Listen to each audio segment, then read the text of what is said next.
Sidang jemaat yang berbahagia, saya ucapkan salam sejahtera dan selamat kita bertemu kembali dalam kesempatan ibadah pada saat ini.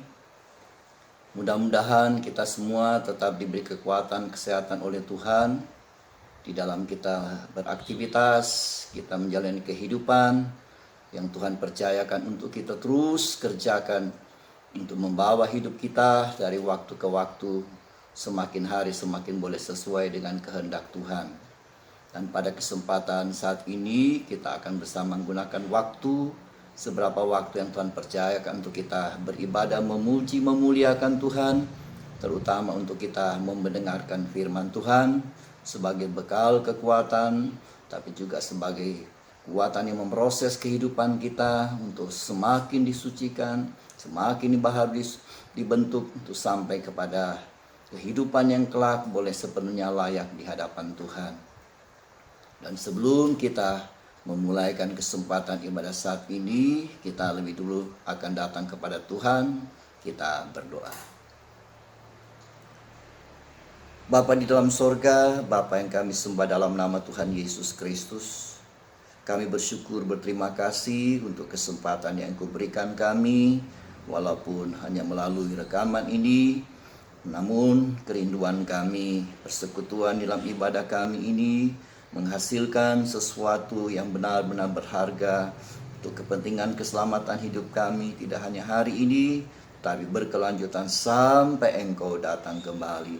Karena itu kami serahkan seluruh rangkaian ibadah kami hingga selesainya ada dalam campuran berkat kasih dan pertolongan Tuhan. Kuasai urapi kami semua, agar kesempatan ibadah saat ini tidak terlewat dengan sia-sia, tapi sungguh kami manfaatkan untuk semakin boleh membawa hidup kami, menyenangkan hati Tuhan, tetapi juga semakin boleh mengalami kuasa Tuhan yang bekerja dalam membentuk kehidupan kami, menjadikan kehidupan kami sepenuhnya layak di hadapan Tuhan.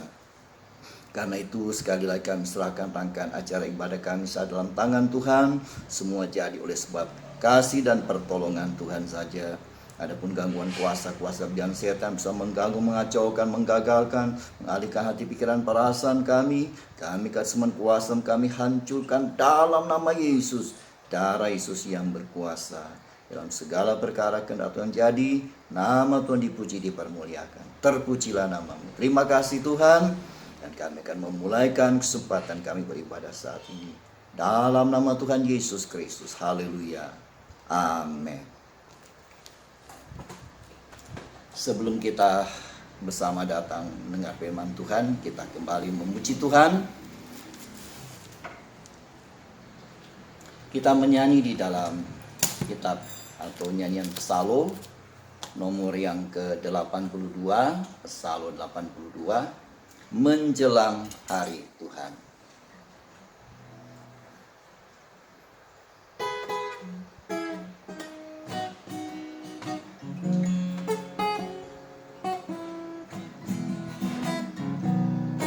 Menjelang datang hari Tuhan, yang pasti segera digenapkan, terjadi suatu kegerakan seperti yang sudah dinubuatkan. Berbahagia orang yang mendengar serta membaca firman-Nya, dinubuatkan akan yang menimpannya sudah dekat waktunya. Ketetapan dari Tuhan menjelang datang hari Tuhan. Segala rahasia Dia firman semakin jelas dibukakan agar manusia diselamatkan. Berbahagia orang yang mendengar serta membaca firman-Nya, dinubuatkan bahkan yang menimpanya, sebab sudah dekat waktunya kegenapan hari Tuhan menjelang, datang hari Tuhan. Roh Kudus kiat mewujudkan rencana Tuhan yang utama, yang itu tubuhnya yang sempurna. Berbahagia orang yang mendengar serta membaca firman-Nya, dinubuatkan bahkan yang menimpanya, sebab sudah dekat waktunya kegenapan hari Tuhan. Berbahagia orang yang mendengar serta membaca firman-Nya, dinubuatkan bahkan yang menimpanya, sebab sudah dekat waktunya kegenapan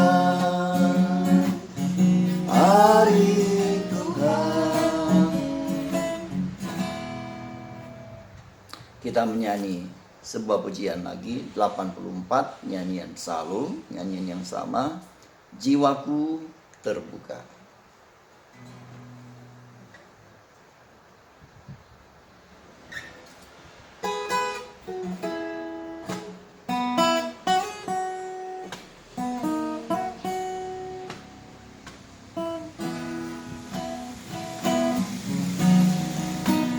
Jiwaku terbuka bagimu Tuhan, miliki nyatakan segala perkara, singkapkan semua yang terselubung, supaya layati hadapan-Mu Tuhan. Jiwaku terbuka bagi-Mu Tuhan, miliki nyatakan segala perkara, singkapkan semua yang terselubung, supaya layati hadapan-Mu Tuhan.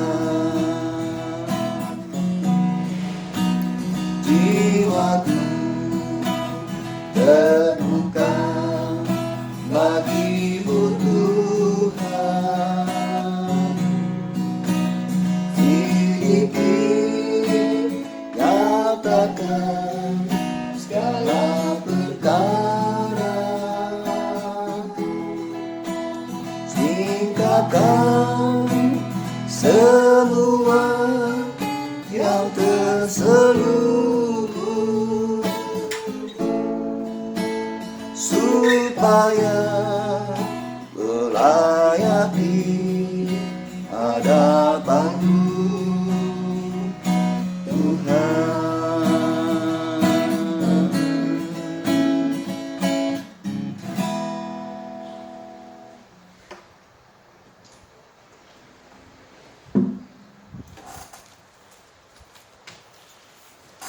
Kita mempersiapkan hati kita untuk mendengarkan firman Tuhan.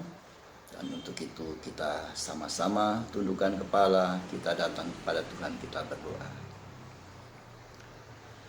Puji dan syukur kami naikkan kepada Engkau Tuhan. Kasih dan kemurahan Tuhan kembali boleh berlaku di kehidupan kami. Sehingga di kesempatan saat ini kami kembali boleh berkesempatan untuk menikmati kasih-Mu lewat setiap firman yang akan kami dengar bersama pada saat ini.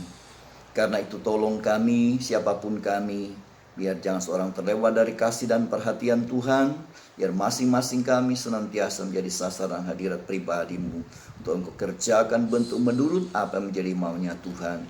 Karena kami rindukan kehidupan kami yang masih begitu banyak kekurangan dosa pelanggaran ini boleh semakin diperdamaikan, disucikan, dibentuk hingga menjadi sesuai dengan apa menjadi maunya Tuhan.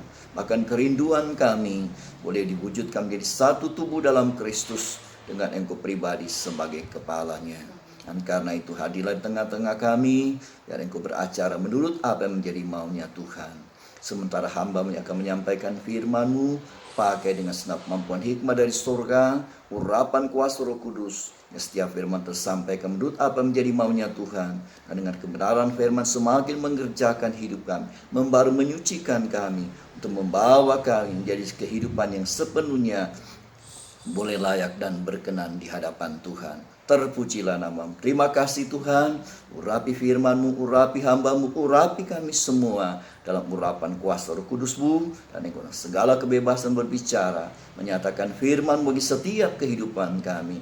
Karena memang hanya firman yang dapat menolong kami dalam seluruh keberadaan hidup kami. Terpujilah nama-Mu. Terima kasih Tuhan. Dan kami buka hati kami, sambut pribadi dalam firman-Mu, dalam nama Tuhan Yesus Kristus. Haleluya. Amin.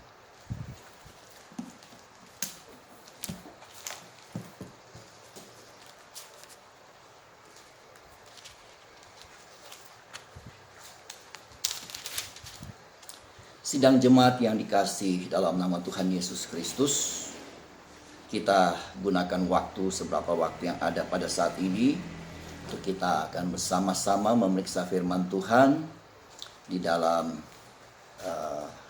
salah satu Injil, yaitu Injil Lukas pasal yang ke-12. Kita akan memeriksa di dalam ayat yang ke-41 sampai dengan ayat yang ke-46. Lukas pasal yang ke-12 ayat 41 sampai 46. Jadi kembali lagi kita tidak memeriksa studi yang sedang kita periksa di setiap hari Kamis dan juga yang disertai dengan perjamuan suci. Namun pada kesempatan ini dengan kondisi yang seperti sekarang ini kita masih belum melanjutkan studi-studi kita, baik di dalam acara Beatstone, acara Bible Study maupun di acara ibadah raya atau ibadah umum kita.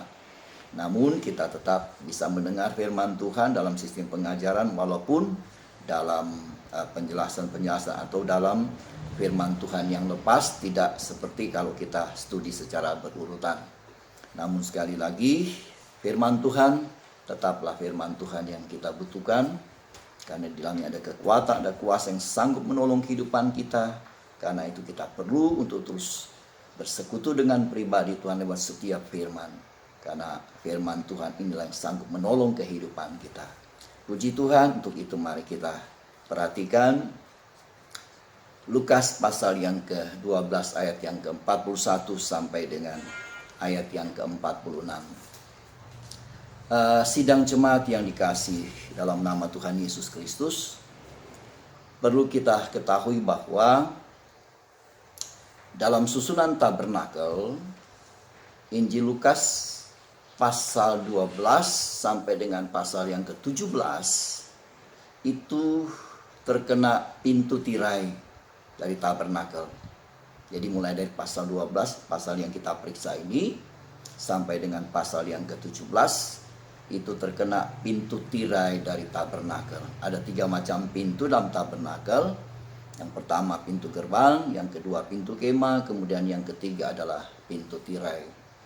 Pintu tirai adalah pintu yang memisahkan antara ruangan suci dengan ruangan maha suci. Jadi untuk mencapai ruangan maha suci ini harus melewati pintu tirai ini. Apa pintu tirai itu?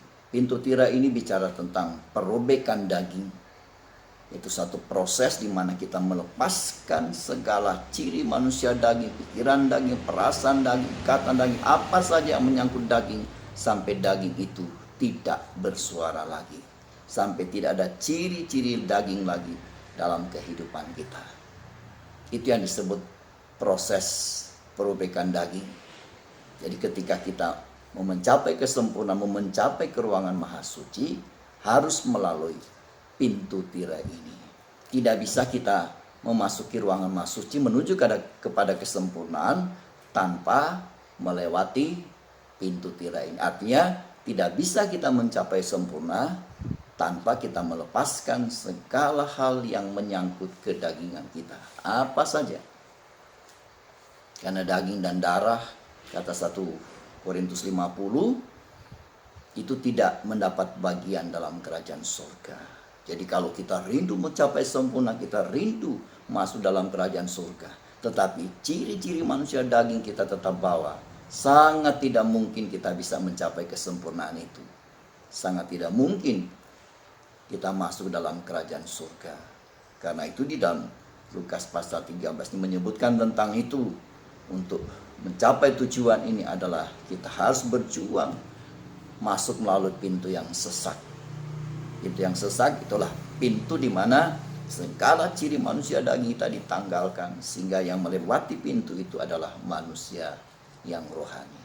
Jadi inilah kedudukan dari Lukas pasal yang ke-12 ini. Saya tidak melanjutkan tentang pintu tirai, tetapi itulah dalam susunan tabernakel sesuai dengan ajaran dari pengajaran yang sudah kita miliki selama ini, dan itu adalah anugerah Tuhan yang sudah Tuhan percayakan kepada pendahulu-pendahulu kita. Dan kemudian seluruh kitab dalam Alkitab ini berada di dalam tanda dari tabernakel dengan seluruh bagian-bagian dari tabernakel itu sendiri. Karena itulah tadi saya katakan mulai dari Lukas 12 sampai dengan Lukas pasal 17. Pasal-pasal ini dalam susunan tabernakel itu terkena pintu tirai. Jadi setiap berita yang menyangkut apa yang disebut di dalam pasal-pasal ini terkait erat dengan proses perobekan daging, menanggalkan segala perkara-perkara yang menyangkut daging. Karena daging ini memang sangat tidak mungkin berkenan kepada Tuhan. Daging ini musuh Allah. Itu disebut dalam Roma pasal yang ke-8 ayat 7 dan juga ayat yang ke-8. Puji Tuhan. Sekarang kita fokus kepada ayat-ayat ini. Lukas 12 ayat yang ke-41 sampai dengan ayat yang ke-46. Saya juga memberikan tema untuk firman Tuhan yang kita periksa ini dari ayat 41 sampai 46 ini. Temanya adalah setia dan bijaksana dalam tahbisan sampai Tuhan datang kembali. Dia datang yang kedua kali, ya. Ini tema untuk kita. Setia dan bijaksana dalam tahbisan sampai Tuhan datang kembali. Itu tema kita pada kesempatan, dan karena itulah kita akan melihat di dalam penjelasan-penjelasan dari ayat-ayat yang akan kita periksa. Walaupun tentunya kalau kebenaran firman Allah ini diurai bagian demi bagian, maka dia akan memakan waktu yang sangat panjang.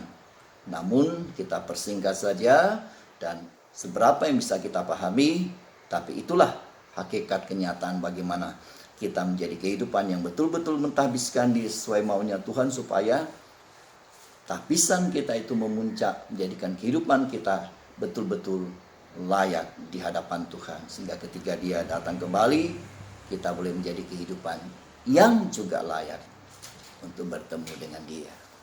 Puji Tuhan, sekarang kita akan membacanya. Mulai dari ayat 41 sampai 46.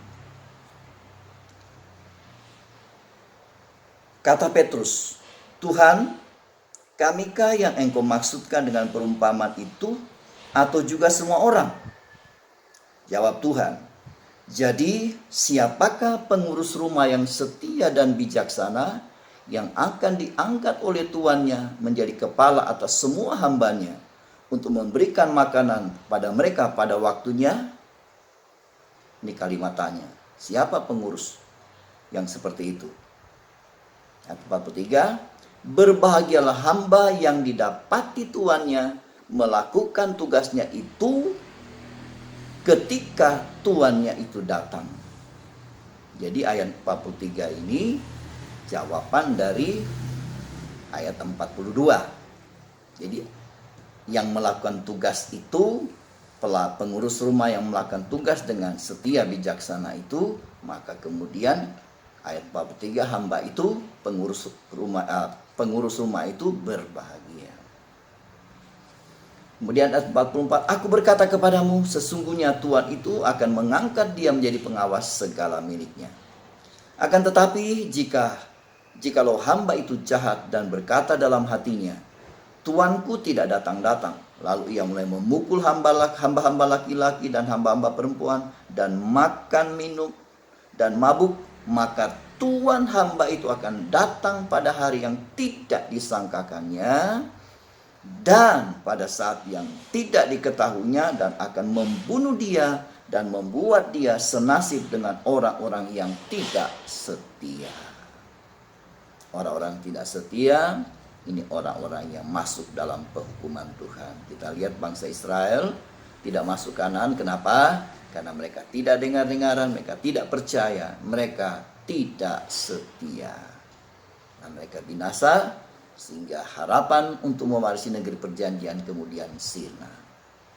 Dan yang mewarisi adalah generasi seterusnya. Jadi generasi awal itu semua kandas oleh sebab ketidaksetiaan mereka. Puji Tuhan. Sidang jemaat yang berbahagia, yang dikasih dalam nama Tuhan Yesus Kristus. Dalam pembacaan firman Tuhan ini, kita menemukan bahwa ayat-ayat ini, ayat yang kita baca ini, itu terkait erat dengan masa penantian akan kedatangan Tuhan yang kedua kali. Terkait dengan masa penantian akan kedatangan Tuhan yang kedua kali. Jadi antara kita sekarang yang ada ini dan Tuhan akan datang kembali. Jadi itu masa penantian. Kita sekarang itu menuju ke sana, berjumpa dengan pribadi Tuhan. Nah, antara kita sampai kepada kita berjumpa, nah inilah masa penantiannya. Nah, saudara yang dikasih Tuhan, kita tahu bahwa di masa penantian ini akan terjadi begitu banyak perkara, akan terjadi begitu banyak hal yang akan kita hadapi.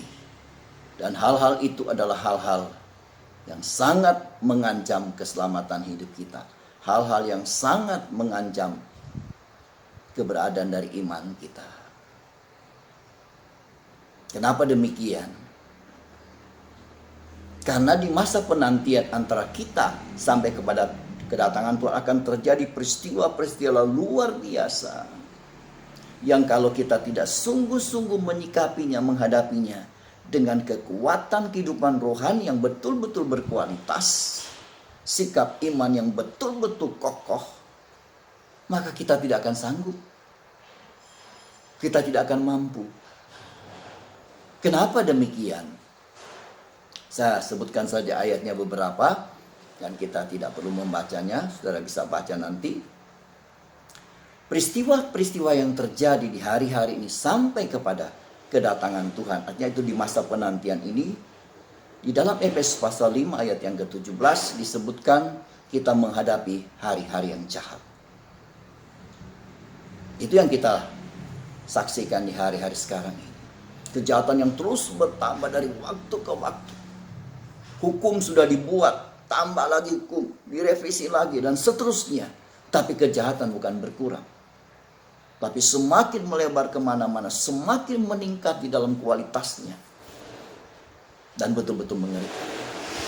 Nah, kalau kehidupan kita tidak sungguh-sungguh memiliki kekuatan rohani, memiliki bobot rohani yang kuat, maka kita tidak akan mampu menghadapi semuanya. Itu baru hari-hari yang jahat. Kemudian kita akan menghadapi masa-masa sukar. Itu dalam 2 Timotius 3 ayat 1 sampai dengan yang kelima. Juga kita tidak baca. Masa-masa sukar ini itu terutama sekali adalah karena egoismenya manusia.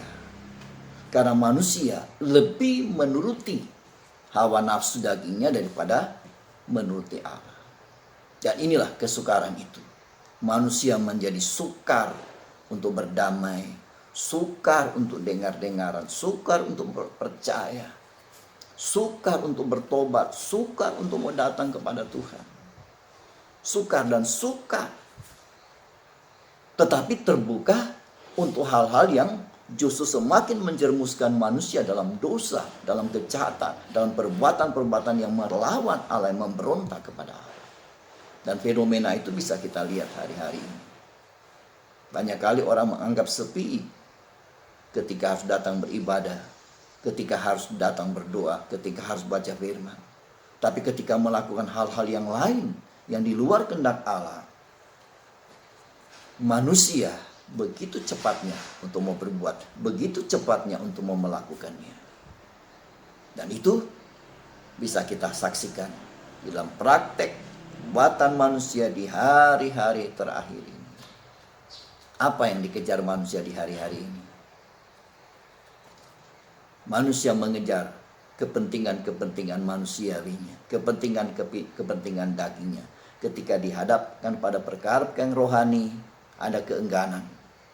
Hanya orang yang betul-betul rindu, hanya orang yang betul sungguh-sungguh, maka dia akan memperjuangkannya. Jika tidak, nah itulah kondisinya. Inilah kesukaran itu.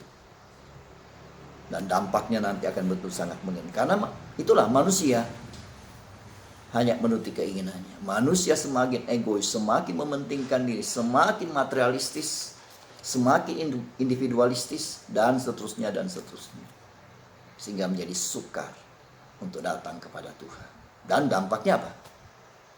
Perbuatan-perbuatan yang melawan hukum, perbuatan-perbuatan yang melawan Tuhan semakin meningkat di kehidupan dunia ini. Ini peristiwa-peristiwa yang terjadi di masa-masa penantian. Masa-masa yang betul-betul sangat mengerikan. Kemudian di dalam 2 Petrus pasal 3 ayat 3 sampai 7. Di situ juga menyebutkan tentang masa-masa akhir, masa-masa penantian ini akan muncul pengejek-pengejek. Mereka mengejek. Dari dulu Tuhan mau datang, kok sudah sekian ribu tahun kok belum datang-datang juga. Seolah-olah apa yang Tuhan firmankan itu tidak pernah terjadi, tidak pernah tergenapkan. Jadi firman itu dianggap sepele, diolok, diejek, tidak dianggap. Makanya tidak heran ketika orang sungguh-sungguh mendatang kepada Tuhan, ketika orang sungguh-sungguh beribadah, seringkali bukan didorong, bukan disemangati, tapi seringkali dibully, dianggap aneh, dianggap tidak peduli dengan dunia, tidak peduli dengan keadaan yang ada. Tidak. Itulah kondisi sekarang. Roh pengejek, roh membuli, itu mewabah di mana-mana. Ini masa-masa kita. Karena itu ketika kita sungguh-sungguh datang kepada Tuhan, ketika kita sungguh-sungguh untuk bersekutu dengan pribadi Tuhan, memanfaat setiap firman Allah, kemudian kita menghadapi olokan-olokan itu, Biarkan saja. Karena memang sudah dinubuatkan oleh firman Tuhan. Seperti ketika Tuhan datang menebus manusia, Tuhan diolok-olok. Kalau engkau memang anak Allah, ayo selamatkan dirimu, diolok. Bahkan ketika iblis mencoba Tuhan, kalau engkau anak, jatuhkanlah dirimu. Karena malaikat Tuhan akan menatang kakimu. Dicoba. Tapi itu mengandung olokan yang luar biasa. Tapi apakah Yesus menanggapi dengan emosi, marah, sebagainya? Tidak. Yesus sikapi, hadapi dengan kebenaran. Yesus hadapi dengan sikap hidup yang sebagaimana seharusnya dia lakukan. Dia tidak terpancing emosi, dia tidak bertindak di luar kewajaran, tapi semua berjalan sesuai dengan kebenaran. Begitu juga kita. Menghadapi olokan-olokan, menghadapi ejekan-ejekan ini, kita sikapi saja semua dengan terus menjalani kehidupan seperti yang Tuhan kehendaki. Walaupun mungkin perasaan kita terganggu, pikiran kita terganggu, tetapi selama itu tidak membawa kita kepada kehancuran, biarkan saja. Kecuali kalau itu sudah mau menghancurkan kehidupan kita, nah kita mau bertindak. Jangan sampai kita mengalami kerugian secara rohani. Karena kalau kita mengalami kerugian secara rohani itu mengerikan, saudara. Karena manusia ini, yang jasmani ini akan berlalu, tapi yang rohani ini, kalau kita tidak miliki, kalau kita tidak sungguh-sungguh mempunyai dalam kehidupan kita, maka kita tidak akan mencapai apa yang Tuhan janjikan dalam hidup. Jadi harus kita perjuangkan, harus kita pertahankan, jangan sampai dihancurkan oleh apapun. Bahkan hari-hari ini kita justru semakin mengkualitaskan kehidupan rohani kita ini supaya betul-betul semakin berkenan kepada Tuhan. Di samping perkara-perkara tadi kita menghadapi hari yang jahat, menghadapi masa yang sukar, menghadapi pengejek-pengejek, masih ada lagi. Kita akan menghadapi kebencian dunia, dibenci karena kita pengikut Kristus. Itu di dalam Yohanes pasal 15 ayat yang ke-18 sampai 25. Kebencian ini juga tidak terhindarkan dari kehidupan kita. Semakin kita beribadah, semakin kita sungguh-sungguh dalam Tuhan, ada saja oknum yang tidak senang, ada oknum yang tidak suka, bahkan berusaha untuk menggagalkan. Namun kita sudah tahu sumbernya itu dari mana. Karena itu kita tidak perlu melawannya, karena memang itu sudah Yesus katakan. Kalau kamu dibenci, ingatlah bahwa aku sudah lebih dulu dibenci oleh dunia ini. Nah, ini kebencian. Di samping kebencian ini masih ada lagi murtad. Banyak kan murtad.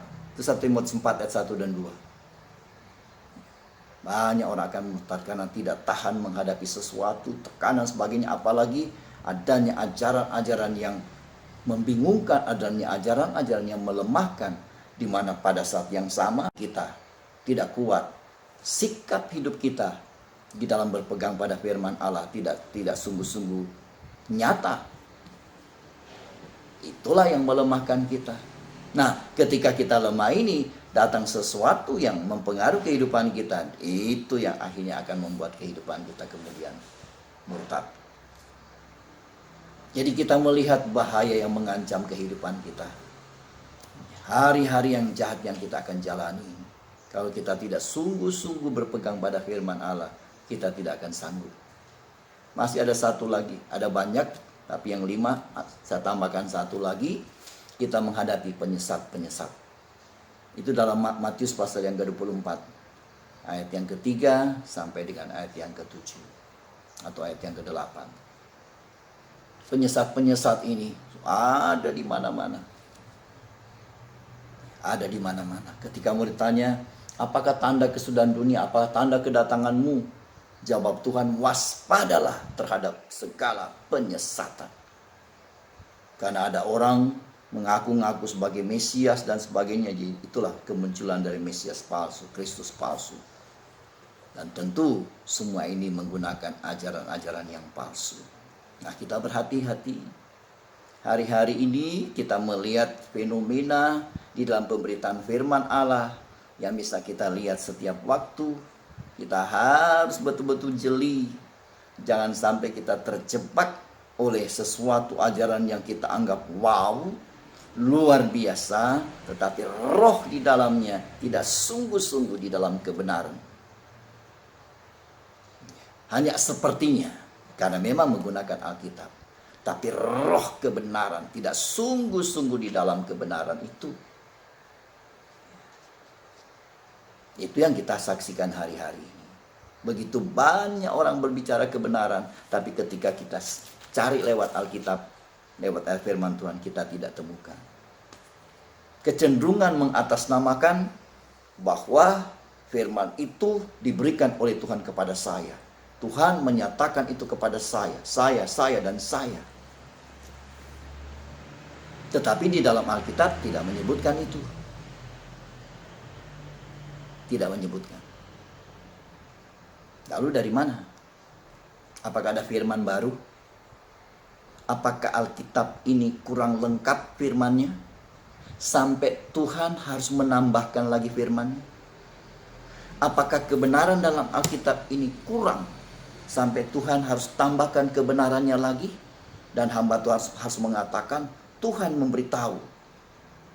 Berarti kebenarannya kurang, hamba Tuhan harus menambahkan kebenaran itu dari Tuhan. Berarti tidak sempurna Alkitab ini. Hati-hati. Menghadapi situasi ini, pegang saja firman Tuhan. Segala sesuatu yang tidak sesuai dengan Alkitab, tolak saja. Jangan ada kompromi apapun. Mau dia datang dari nabi siapa, mau dari gembala siapa, mau dari rasul siapa, mau dari siapapun, kalau dia berbicara bukan bersumber dari Alkitab, tolak saja. Karena Rasul Paulus bilang, jika ada orang datang membawa Injil yang lain, tidak sama dengan Injil yang kami beritakan, terkutuklah dia. Rasul Paulus saja kalau nanti dia membawa beda dengan yang dia sudah sampaikan, dia sendiri terkutuk. Tidak boleh keluar dari jalur. Ini kondisi atau satu keadaan yang akan kita hadapi di masa penantian antara kita sekarang dengan kedatangan Tuhan. Ini tidak bisa kita hindari, betul-betul akan terjadi. Bahkan sedang terjadi hari-hari. Haleluya. Karena itu sidang jemaat yang dikasih oleh Tuhan, di dalam menghadapi semua ini, sekali lagi, kalau kita tidak sungguh-sungguh konsisten berpegang pada firman Allah, kalau kita tidak sungguh-sungguh mengalami pekerjaan firman Allah dalam kehidupan kita, maka kita tidak akan mampu. Kita tidak akan kuat. Kemungkinan besar kita akan terseret oleh arus, terbawa oleh perkara-perkara. Tidak seorang pun yang tahu. Tapi yang pasti, kalau tidak dari sekarang kita membangun fondasi rohani kita, tidak membangun kekuatan rohani kita dengan firman yang sesungguhnya, dengan kebenaran yang sesungguhnya, kita tidak akan sanggup menghadapi badai ini. Firman mengatakan banyak orang yang akan tersesat. Banyak orang akan terseret menyembah kepada yang lain, bukan kepada Tuhan. Haleluya. Saudara yang dikasihi Tuhan, karena itulah hari-hari penantian kita ini adalah hari-hari di mana kesungguhan kita, ketekunan kita, kesetiaan kita sedang diuji. Sedang diuji. Apakah kita terus bertahan bahkan meningkat, ataukah sebaliknya? Jadi semua sedang diuji hari-hari ini. Sedang diuji hari-hari. Nah, kita harus membuktikan itu. Kalau memang kita betul-betul berpegang pada firman Allah, maka kita akan buktikan kita semakin sungguh-sungguh, kita akan buktikan kita semakin tekun, kita akan buktikan kita semakin setia. walaupun di kondisi yang mengancam kehidupan rohani, yang mengancam keselamatan, tapi kita tetap melakukan. Kita tidak mau dikoyahkan oleh apapun, karena pandangan kita arahkan kepada janji Tuhan, bukan hidup sesaat ketika kita ada di dunia ini, bukan. Karena itu saudara, di dalam Lukas 18 ayat yang ke-8, khususnya bagian B, Yesus berkata, jika Anak Manusia datang, adakah ia mendapati iman di bumi? Itu Yesus yang bilang. Jika Anak Manusia datang, adakah ia mendapati iman di bumi? Tanda tanya. Kenapa? Itu tadi. Sebelum dia datang, akan terjadi banyak peristiwa yang menggetarkan. Banyak peristiwa yang siap menggoncang-gancingkan iman anak-anak Tuhan. Menggoncangkan pengharapan. Menggoncangkan kasih dari anak-anak Tuhan. Dan kalau kehidupan anak Tuhan tidak sungguh-sungguh berpegang pada kebenaran firman Allah, maka iman bukan cuma lemah, akan gugur. Ketika iman anak Tuhan satu demi satu berguguran, makanya tidak heran kalau Tuhan mengatakan itu. Kalau dia datang, masih adakah iman di bumi? Kalau masih ada, itu berarti mereka yang konsisten berpegang pada kebenaran. Mereka yang sungguh-sungguh hidup dalam kebenaran. Mereka yang sungguh-sungguh berpegang pada Alkitab tanpa mau dilepaskan oleh apapun. Itu yang bertemu dengan Tuhan. Karena itu di dalam Matius 24 ayat 13. Di sana dikatakan, siapa yang bertahan sampai akhir, maka dia diselamatkan. Bertahan sampai akhir. Dari awal sampai akhir bertahan. Kenapa harus bertahan? Karena di perjalanan terjadi proses yang begitu rupa, yang siap menjatuhkan, menghancurkan kehidupan ini. Tapi kalau kita mau bertahan, kita diselamatkan. Itu kata Yesus. Lalu bagaimana kalau kita tidak bertahan? Kalau kita tidak bertahan, ya gugur. Dalam Ibrani 10 ayat yang ke-38 itu menyebutkan itu. Orang yang benar akan hidup oleh percaya. Tetapi apabila ia mundurkan diri, aku tidak lagi berkenan kepadanya. Apabila ia mengundurkan diri, aku tidak lagi berkenan kepadanya. Itu pilihan. Kita mau tetap bertahan sampai Tuhan datang, atau kita gugur. Haleluya. Pilihan itu ada pada kita. Karena memang kegoncangan ini tidak bisa dihindarkan. Akan terus terjadi dan terjadi lagi. Sehingga akan ketahuan mana Kristen yang berkualitas, mana Kristen yang berbobot, dan mana yang tidak. Dalam berita Paskah sudah jelaskan, nanti ada yang diangkat, dibawa, nanti ada yang ditinggalkan. Yang diangkat itulah yang berkualitas, yang ditinggalkan itu kehidupan yang asal jadi, sembarangan. Tidak ada satu hasil yang bisa ditunjukkan bahwa dia adalah orang yang sungguh-sungguh dalam Tuhan. Tidak. Tidak punya bobot rohani yang memadai. Karena itu dia tidak diangkat. Ini kegoncangan. Akan menunjukkan mana yang layak, mana yang tidak. Begitu juga dengan kehidupan kita ini. Hari-hari ini. Jangan melihat goncangan-goncangan itu sebagai sesuatu yang mengerikan buat kita. Tapi tariklah pelajaran di goncangan-goncangan itu untuk kita semakin memantapkan kehidupan rohani kita. Tidak goyah. Sekalipun secara manusia tentu mungkin menyakitkan. Tetapi jangan sampai hanya karena itu kita lepaskan keselamatan yang sudah Tuhan anugerahkan, yang kita miliki dalam kehidupan kita. Jangan kita lepaskan apa yang Tuhan sudah berikan dalam hidup kita. Jangan sampai kita kehilangan untuk selama-lamanya. Tuhan menolong kita semua. Itulah peristiwa-peristiwa akan kita hadapi di masa penantian akan kedatangan Tuhan antara kita sekarang dengan Tuhan datang kembali.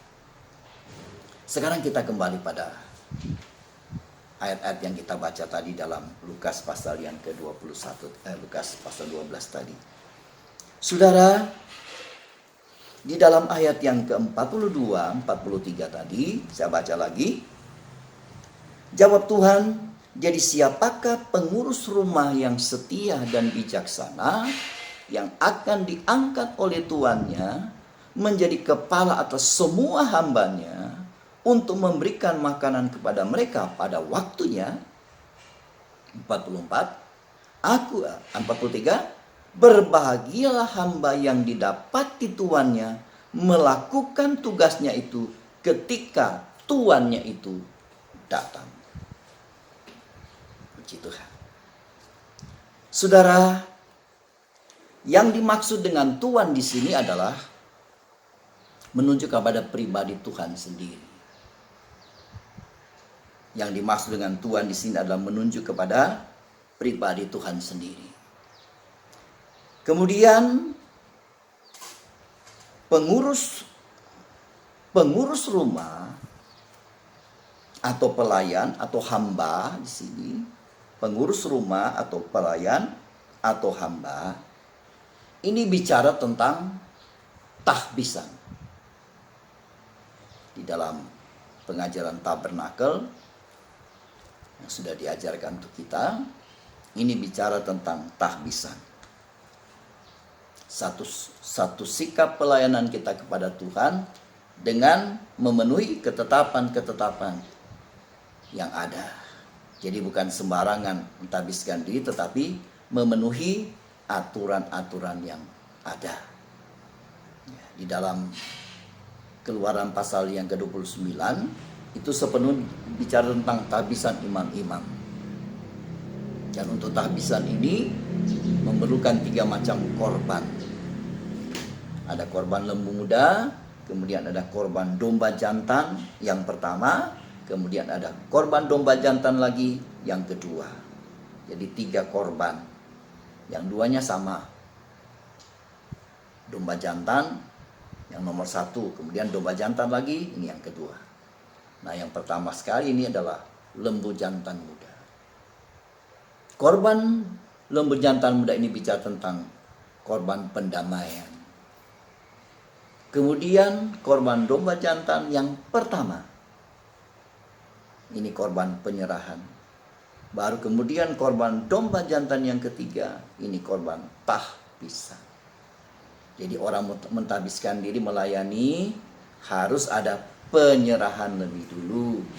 Orang yang ada penyerahan itu harus lebih dulu ada perdamaian. Jadi berdamai dulu, baru menyerah, baru melayani. Kalau kita melayani nggak ada penyerahan, ya itu akibatnya mau sendiri.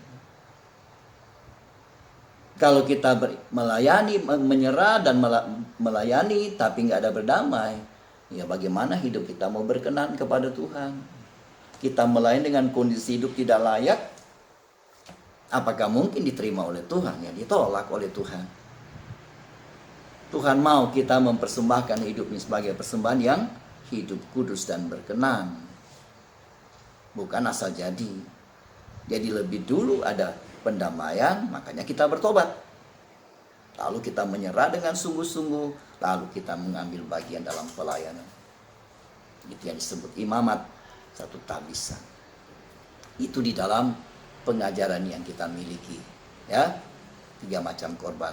Nah, tahbisan ini sendiri tidak lepas dari pakaian imamat. Itu Keluaran pasal 28. Jadi pasal 28 Keluaran bicara tentang pakaian imam. Pasal 29 kitab Keluaran bicara tentang korban tahbisan. Jadi kembali pada Lukas tadi. Jadi pengurus rumah atau hamba atau pelayan di sini adalah bicara soal tahbisan atau pelayanan. Saudara yang dikasihi oleh Tuhan, sebagai seorang hamba itu dolos, adalah seorang yang tidak punya kehendak sendiri. Seorang hamba itu atau seorang dolos itu tidak punya kehendak sendiri dan hanya tunduk dan melakukan kehendak tuannya saja. Itu yang disebut hamba, dolos. Dia tidak punya kehendak sendiri, melainkan dia hanya tunduk dan melakukan kehendak tuannya saja. Puji Tuhan. Contohnya adalah Yesus sendiri. Yesus itu contohnya. Saudara bisa baca di dalam Filipi pasal 2. Ayat yang ke-6 sampai 8. Di sana dikatakan yang walaupun dalam rupa Allah tidak menganggap kesetaraan dengan Allah itu sebagai milik yang harus dipertahankan. Jadi kesetaranya dengan Allah dia tidak pertahankan, tapi dia mengosongkan diri, dia melepaskan semua itu. Lalu dia mengambil rupa seorang hamba, itu menjadi dolos, hamba yang tidak punya kehendak, tapi hanya melakukan kehendak tuannya, dan menjadi manusia. Nah, ketika dia menjadi manusia, dia merendahkan diri, taat sampai mati, bahkan sampai mati di kayu salib. Itu dolos. Yesus itu contoh dari tahbisan yang sempurna. Karena itu imamat yang ada pada Yesus bukan menurut peraturan Taurat, tapi dari peraturan Melkisedek. Begitu juga kita menjadi imam-imam. Kita menjadi imam-imam bukan menurut Taurat, karena Taurat sudah berlalu, sudah digenapkan dalam Yesus. Tapi kita menjadi imam-imam, mentahbiskan diri dalam peraturan Melkisedek. Itulah Yesus sendiri. Menjadi imam datang dari Yesus. Makanya kita melayani Yesus. Nah, Yesus memberi contoh dalam tahbisan itu. Apa yang mesti kita buat, apa yang mesti kita lakukan, semua dia berikan contoh. Dalam Yohanes 4 ayat 34, Yesus berkata, makananku ialah melakukan kehendak Dia yang mengutus aku dan menyempurnakan, menyelesaikan atau menyempurnakan makananku. Jadi sudah menjadi seleranya Tuhan, hobinya Tuhan, yaitu melakukan kehendak Dia. Kenapa? Sebab Yesus ini adalah dolos, hamba yang hanya mau melakukan kehendak Tuhan, Bapa. Memang pernah dia menyatakan kehendaknya ketika di kayu salib. Bapa, bukan di kayu salib, ketika di Getsemani, ya dia berdoa, Bapa, jikalau boleh, ambil cawan ini daripadaku, lalukan cawan ini daripadaku. Artinya Tuhan tidak mau minum, kalau boleh, tetapi jangan menurut kehendakku, melainkan menurut kehendakmu jadi. Dan apa yang terjadi? Ya tetap kehendak Bapa. Bapa tetap mau, tetap ingin. Yesus harus mereguk cawan dosa itu, dan Yesus melakukan. Dia ada kehendak, dia nyatakan kalau boleh, tapi ternyata nggak boleh. Dia tetap harus mereguk cawan dosa untuk keselamatan kita. Ya kita bersyukur Yesus melakukan itu. Kalau dia tidak melakukan, lalu siapa yang akan menebus kita dari dosa? Adakah yang sanggup membebaskan kita dari dosa selain Yesus? Tidak ada. Kita bersyukur. Jadi dia dihancurkan, dia mati adalah untuk saya dan saudara. Itu tahbisan yang luar biasa, tahbisan yang sempurna. Jadi Yesus itu contoh tahbisan yang luar biasa. Sebagai dolos, yang bukan melakukan kehendak sendiri, tapi hanya melakukan kehendak Tuhannya, hanya melakukan kehendak Bapaknya. Nah sayangnya di kehidupan nyata ini, di kehidupan kita hari-hari ini, bahkan sejak zaman murid-muridnya dulu masih ada, ternyata tidak mengikut jejaknya Tuhan. Sebagai dolos, sebagai hamba, sebagai pelayan-pelayan yang melayani dalam tahbisannya. Contohnya Yudas. Yudas dipilih oleh Tuhan untuk jadi penjala manusia, menjadi alatnya Tuhan untuk menjangkau kehidupan-kehidupan yang terhilang karena dosa. Mereka menjadi alatnya Tuhan, menjadi muridnya Tuhan, mereka menjadi hamba-hambanya Tuhan. Tapi apa yang terjadi pada Yudas? Apakah dia betul-betul menjadi dolos, menjadi hamba yang hanya tunduk pada kehendak Yesus? Tidak demikian, saudara. Yudas dipercayakan pelayanan, yaitu memegang kasnya Tuhan. Seharusnya dia jaga betul-betul itu milik Tuhan. Dia harus sebagai hamba yang bertanggung jawab terhadap keuangan itu. Tapi yang terjadi, Yudas bukan sedang melakukan kehendak Tuannya, di mana dia sebagai hamba, tapi dia sedang merampok miliknya Tuhan. Dia sedang mencuri uangnya Tuhan. Yudas. Kenapa dia mencuri? Kenapa dia mengambilnya uangnya Tuhan? Karena di dalam hidupnya tidak ada kepuasan. Apa yang dia diterima dari Tuhan, bagi dia tidak memadai, bagi dia tidak mencukupi. Nah, sekarang pertanyaannya, Yudas ini hambanya dari Tuhan atau tidak? Kalau dia hambanya dari Tuhan, ya dia ikut jejaknya Tuhan itu. Tetapi yang terjadi sebaliknya. Dia bukan ikut jejaknya Tuhan, tetapi justru dia membuat cara sendiri, mengambil sikap sendiri, menentang apa yang kehendak Tuhan. Yang dia perbuat justru hal-hal yang berlawanan dengan kehendak Tuhan. Dia terjebak dalam dosa mamon yang luar biasa. Dan itu berhala. Ini Yudas. Bahkan kita lihat akhir hidupnya. Dia bukan cuma mencuri uang, bukan cuma mencuri miliknya Tuhan, tapi gurunya, Tuhannya dia jual. Yang Yudas itu hamba atau bukan? Ini tahbisan yang mengerikan. Melayani, tapi di balik pelayanan itu mencari keuntungan. Ketika cara baik tidak dapat, lalu diambil dengan cara yang jahat sekali. Cara yang melawan kebenaran. Hati-hati. Jangan kita melayani Tuhan, kita menjadi perampok-perampok dari miliknya Tuhan. Kita bukan hamba dari Tuhan, tapi kita menjadi hamba dari si mamon itu. Berhala. Cinta akan uang, akar dari segala kejahatan. 2 Timotius 6 ayat 10. Jangan hiduplah dari apa yang Tuhan berkatkan dalam kehidupan kita. Apa menjadi hak kita, kita gunakan. Apa bukan hak kita, jangan kita ambil.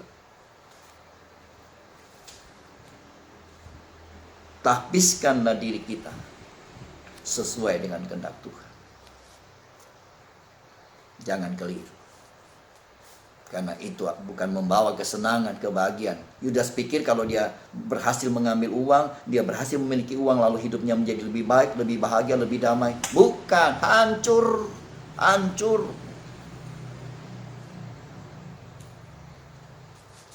Mindset kita ini harus berubah.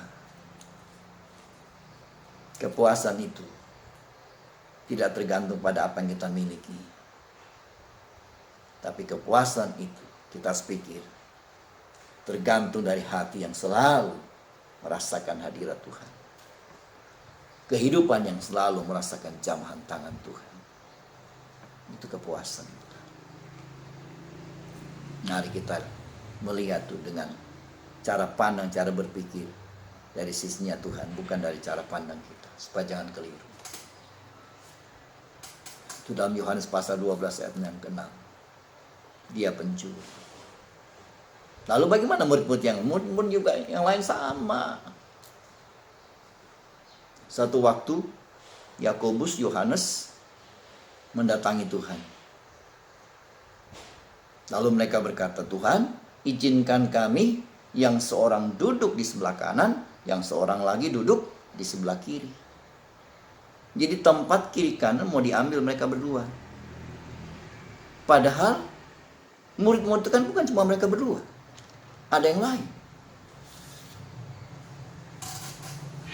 Lalu apa yang terjadi? Ketika murid-murid yang lain mendengar apa yang dikatakan oleh Yakobus, Yohanes, mereka menjadi marah. Mereka bertengkar. Nah ini murid. Lah, posisi mereka adalah hamba. Dolos. Melayani untuk tuannya. Loh kok sekarang ribut soal kedudukan. Jadi dari sini kita menarik pelajaran. Pelayan-pelayan Tuhan, hamba-hamba Tuhan yang hanya ribut soal kedudukan, itu tabisan yang salah kaprah. Tabisan yang keliru. Itu bukan dolos. Tapi hamba yang egois. Hamba yang punya ambisi. Itu bukan hamba yang bertobat. Itu jahat sekali. Nah, kita lihat posisi. Nah, kalau kita mau menyongsong kedatangan Tuhan dengan kondisi ribut-ribut soal kedudukan ini, mungkinkah kita akan berkenan kepada Tuhan? Ya enggak lah. Tahbisan kita keliru. Contoh tahbisan kita adalah mengacu pada apa yang Yesus teladankan. Nah, ketika kita keluar dari teladan itu, apakah tahbisan kita berkenan? Ya beda jalan. Mustahil. Begitu juga dengan Petrus. Itu tadi di dalam Markus 10 ya, ayat 35 sampai 45. Begitu juga dengan Petrus. Petrus luar biasa. Dia seolah-olah tampil sebagai senior, sebagai hamba yang luar biasa, sebagai hamba yang hebat dan sebagainya. Tetapi ujung-ujungnya dia menyangkal. Dia menyangkal. Seharusnya ketika Tuhan mengatakan bahwa nanti akan ada goncangan, seharusnya Petrus mengamenkan, percaya, setuju. Karena itu perkataan tuannya, Tuhannya. Lah ini Petrus gak percaya. Orang lain goncang, orang lain begini dan begitu, tapi aku tidak. Lalu apa kata Tuhan? Sebelum yang berkokok, engkau sudah menyangkal aku 3 kali. Itu pun masih ngeyel Petrus. Nah dia sedang menghamba kepada siapa? Kok dia percaya pada diri, tapi dia tidak percaya pada Tuhannya. Nah kalau kondisinya seperti ini, dia sedang mentabiskan diri buat siapa? Inilah yang harus kita waspada di dalam perjalanan kehidupan kita. Dalam kita mengiring melayani Tuhan di hari-hari terakhir. Kalau kita tidak sungguh-sungguh berada di jalurnya Tuhan, kita tidak sungguh-sungguh dalam tahbisan yang benar, maka kita bukan berada pada jalan yang sama dengan Tuhan. Kita mau menuju ke sana, tetapi jalan kita berbeda, maka mustahil kita akan berjumpa dengan Tuhan di sana. Mustahil. Mari kita bersama mengerti apa menjadi maunya Tuhan. Jangan turuti mau kita sendiri. Karena itu kan sangat berbahaya bagi kehidupan kita. Haleluya. Puji Tuhan. Ya, mari kita kembali pada Lukas tadi. Kita membaca dalam ayat 42-43 kembali tadi. Di situ dikatakan, Jawab Tuhan, jadi siapakah pengurus rumah yang setia dan bijaksana yang akan diangkat oleh tuannya menjadi kepala atas semua hambanya untuk memberikan makanan kepada mereka pada waktunya. Ayat 43, berbahagialah hamba yang didapati tuannya melakukan tugasnya ketika tuannya itu datang. Berbahagia hamba yang melakukan tugasnya ketika tuannya itu datang. Saudara yang dikasihi oleh Tuhan, yang dituntut dari seorang pelayan, dari seorang hamba, seperti yang disebutkan di sini adalah melakukan tugasnya dengan baik, yaitu dengan setia dan bijaksana. Ini yang dituntut dari seorang pengurus rumah, seorang pelayan, seorang hamba, adalah melakukan tugasnya dengan baik, yaitu dengan setia dan bijaksana. Apa itu setia? Apa itu bijaksana? Perkataan setia di sini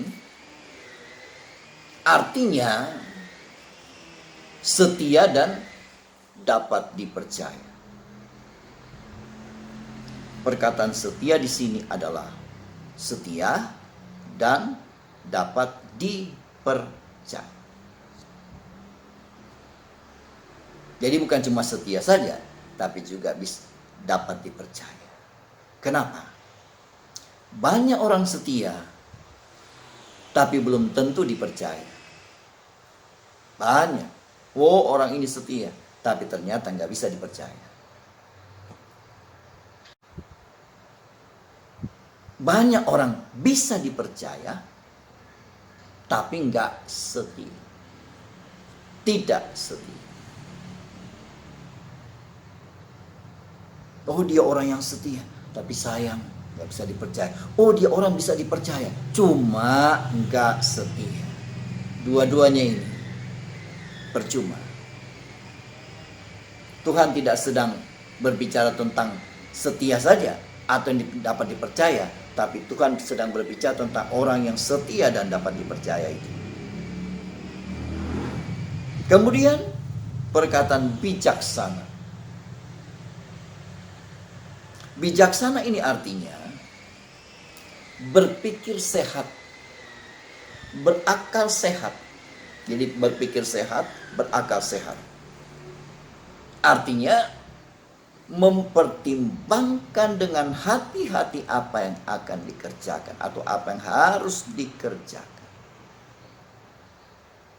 Mempertimbangkan dengan hati-hati apa yang akan dikerjakan atau apa yang harus dikerjakan. Nah, dari sini kita paham bahwa Tuhan tidak ingin tahbisan kita, pelayanan kita, suka-suka kita, semau kita. Kita mau kita bikin, kita tidak mau kita tidak bikin. Bukan itu. Karena pelayanan atau tahbisan itu adalah kepercayaan Tuhan. Tahbisan itu, pelayanan itu adalah kepercayaan Tuhan. Jadi Tuhan tidak mau kita sesuka hati dengan tahbisan itu. Tuhan tidak mau kita sesuka hati dengan pelayanan yang Tuhan percayakan itu. Kalau kita bermain-main dengan pelayanan, menganggap sepele, apalagi kita berbuat sesuka hati, maka kemungkinan besar bukan saja cuma pelayanan kita, tahbisan kita sia-sia, tapi kepercayaan diberikan kepada kita bisa diambil kembali oleh Tuhan.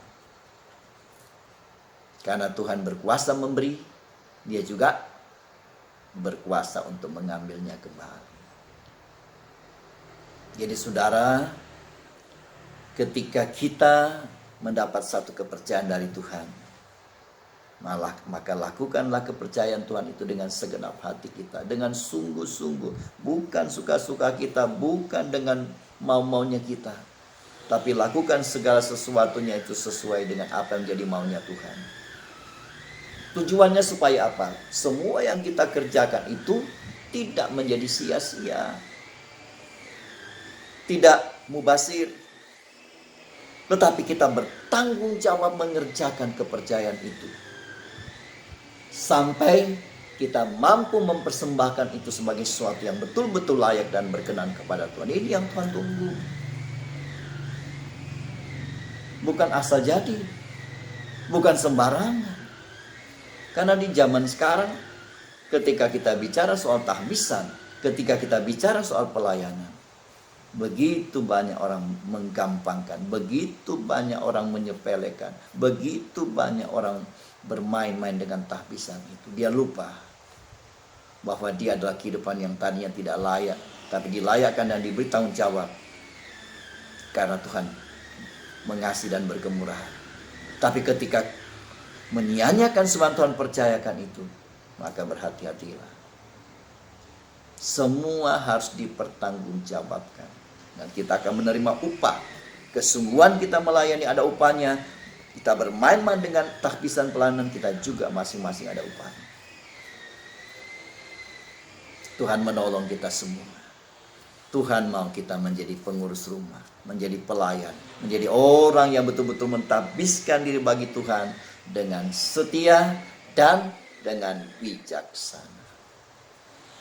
Setia pistos, bijaksana itu pronimos, itu dalam bahasa aslinya. Nah, saudara, menjadi hamba yang setia dan juga bijaksana, ini bukan hal yang gampang, bukan hal yang mudah, tetapi harus betul-betul dikerjakan dengan sungguh-sungguh, harus betul-betul ditentukan dengan sikap dan cara kita bekerja. Jadi sikap kita seperti apa, cara kita bekerja seperti apa, itu akan membuktikan kita menjadi hamba yang betul-betul pistos, hamba yang betul-betul setia dan bijaksana, atau pronimos, ataukah tidak. Di situ akan terlihat. Nah, bagaimana sikap kita, bagaimana cara kerja kita, di situ akan menentukan. Oleh karena itu, segala sesuatu yang kita perbuat harus kembali pada aturan firman Allah, harus kembali kepada kehendak Tuhan. Supaya apa? Jangan kita keluar dari jalur kebenaran, sehingga dengan demikian tahbisan kita, pelayanan kita tidak sia-sia. Mari kita lihat lebih jauh. Seorang hamba yang setia dan bijaksana itu harus seperti apa? Jadi bukan hanya sekedar setia begitu saja, bijaksana begitu saja. Kita lihat lebih jauh. Kita baca di dalam surat Titus. Titus pasal yang kedua, ayat yang ke-9 dan ayat yang ke-10. Surat Titus pasal yang kedua, ayat yang ke-9 dan ayat yang ke-10. Kita membaca, ya. Hamba-hamba hendaklah taat kepada tuannya dalam segala hal dan berkenan kepada mereka. Hamba-hamba, taatlah kepada tuannya dalam segala hal dan berkenan kepada mereka. Jangan membantah, jangan curang, tetapi hendaklah selalu tulus dan setia, supaya dengan demikian mereka dalam segala hal memuliakan ajaran Allah Juru Selamat. Ini dia hamba-hamba. Dia setia, dia bijaksana. Setia dan bijaksana. Dilanjutkan dengan hamba itu seperti yang disebutkan dalam ayat ini. Ya. Jadi hamba yang setia bijaksana itu adalah juga hamba yang saya sebut saja satu-satu di sini, ya. Yang pertama, jadi hamba yang setia dan bijaksana adalah juga hamba yang satu, taat. Itu ayat 9. Hamba yang taat. Apa itu taat? Taatnya artinya tunduk, menyerah. Yang kedua, disebutkan di situ, berkenan. Taat kepada tuannya dalam segala hal dan berkenan kepada mereka. Jadi taat, tunduk, menyerah. Kemudian yang kedua, berkenan. Ini artinya menyenangkan. Nah, kalau hamba Sudah nggak mau menyenangkan, malah nyakitin. Bagaimana kita mau melayani, kita menjadi hamba kalau cuma mau menyakiti, bikin kesel, ya, bikin marah dan sebagainya. Mau hamba apa itu? Tapi di sini dikatakan berkenan kepada mereka. Jadi menyenangkan mereka, menyenangkan tuannya. Kemudian yang ketiga ayat 9 bagian akhir, jangan membantah atau tidak membantah. Ini artinya tidak melawan, tidak menolak, tidak mengingkari. Dan menjadi hamba bantah-bantah terus, itu hamba model apa itu? Hamba itu tunduk, tidak punya kehendak, apa kata Tuhan? Ya dan amin. Nah, kalau membantah, kita bukan hamba, kita mengebos jadinya. Kita bukan sedang dalam tahbisan, kita sedang mau melakukan apa menjadi maunya kita. Nah, ini bahaya kalau kondisi kita seperti ini. Betul-betul bahaya. Kemudian yang keempat, itu ayat yang ke-10. Jangan curang atau tidak curang. Ini artinya tidak mencuri. Tidak menggelapkan uang. Seperti Yudas tadi. Ya, dalam Yohanes 12 ayat yang ke-6. Yudas adalah seorang pencuri. Dia bendaharanya Tuhan. Dia pegang uang kas. Dicolong, colong dan colong. Gak ada takutnya. Dia mengambil miliknya Tuhan. Gak ada takutnya. Dia pikir gak ada yang tahu. Dan dia senang karena dia bisa mendapatkan, merampok. Dia lupa bahwa Tuhan tahu segalanya. Sehingga satu waktu dia ditelanjangi. Dosa mencurinya itu dinyatakan. Dia seorang pencuri, kata firman. Mau bilang apa? Enggak. Jangan menjadi hamba yang mencuri yang bukan haknya. Karena itu di sini tahbisannya di sini. Tidak curang. Artinya tidak mencuri, tidak menggulapkan uang. Nah, ini 4 perkara disebut di dalam ayat yang ke-9, 10 dari Titus pasal yang kedua ini. Saudara yang dikasih dalam Tuhan, kita lihat perkataan selanjutnya. Masih di dalam ayat yang ke-10. Supaya dengan demikian, tetapi hendak selalu tulus dan setia. Tetapi hendaklah selalu tulus dan setia. Jadi sudah taat, berkenan, tidak membantah, tidak curang. Ditambah lagi, selalu tulus dan setia. Selalu tulus dan setia di sini maksudnya menunjukkan semua kesetiaan yang baik. Menunjukkan semua kesetiaan yang baik. Yaitu setia di dalam jabatan, setia di dalam pekerjaan, setia di dalam iman, dan seterusnya. Ini selalu setulus dan setia. Itu artinya menunjukkan semua kesetiaan yang baik. Yaitu setia dalam jabatan, kita dipercayakan sebagai apa? Sebagai imam atau sebagai apa? Setia di dalam pekerjaan. Jadi pekerjaan apa yang dipercayakan untuk kita kerjakan, ya setia dan setia.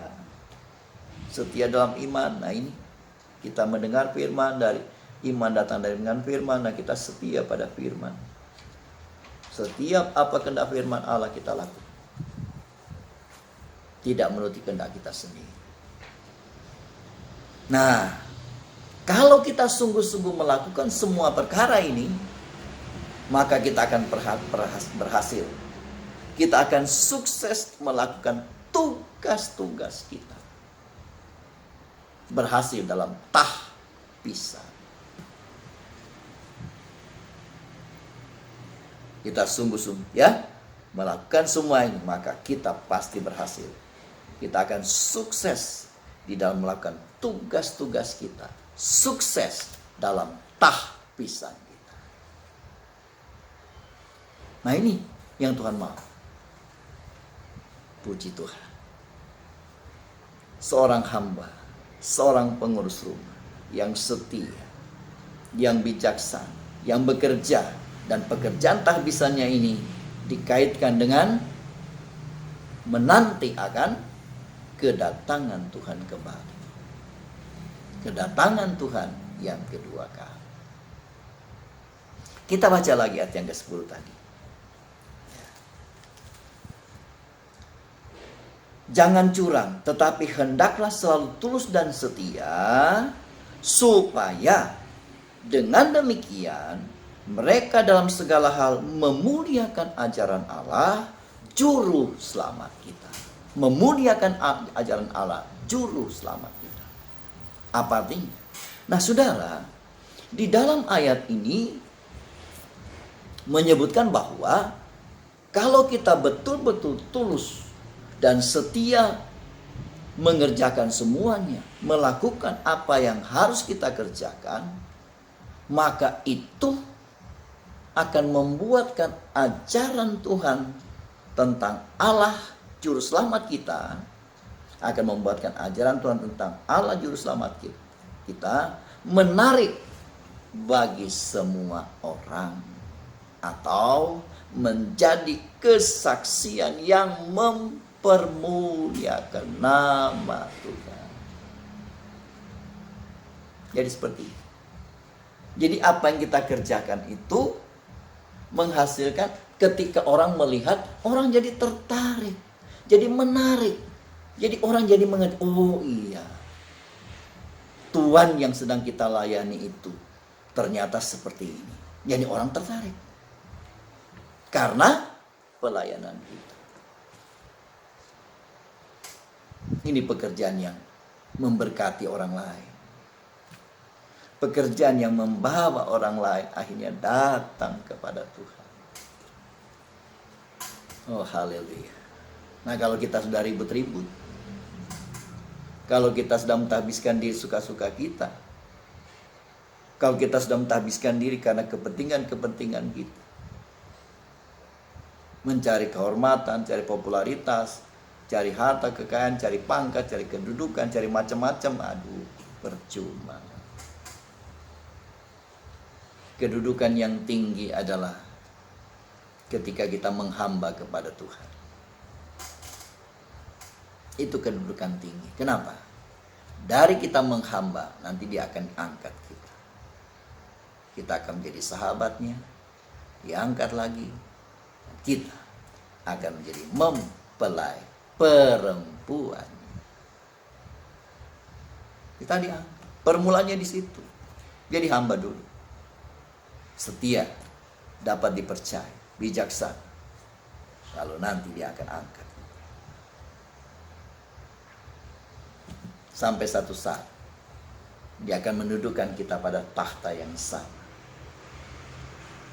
di mana Dia adalah sebagai mempelai pria sorga, dan kita dijadikan sebagai mempelai perempuannya, atau Dia sebagai kepala, kita sebagai tubuh.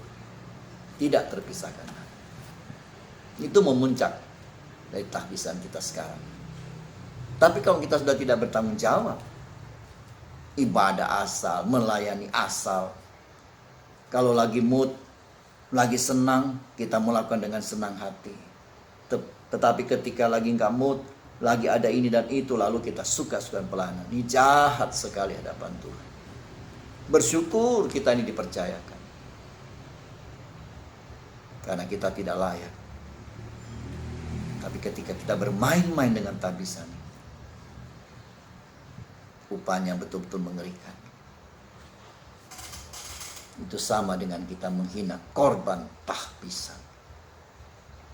Yesus datang sebagai juru selamat hanya satu korban. Tapi untuk tahbisan ada 3 macam korban. Paskah itu hanya satu korban, anak domba Paskah satu. Tapi untuk tahbisan ada 3 macam korban. Lembu jantan muda, domba jantan pertama, domba jantan kedua. Itu tahbisan. Karena ini luar biasa, akan mempersekutukan kita sampai pada kehidupan sempurna dan mulia. Mulai dari tahbisan, pelayanan yang kecil, yang mungkin tidak berharga, yang mungkin tidak dianggap. Tapi kesetiaan kita pada perkara kecil akan membuat Tuhan mempercayakan perkara yang besar. Ketika kita semakin teguh, semakin setia, maka terus meningkat. Sampai pada akhirnya kita akan bersama dengan Dia selamanya. Jangan kita tidak mengerti. Kita menjadi orang yang selalu merasa hebat, merasa berharga. Kita merasa kita orang yang paling ini, paling itu dan sebagainya. Padahal kita cuma hamba. Bukan siapa-siapa kalau Tuhan tidak memakai kita.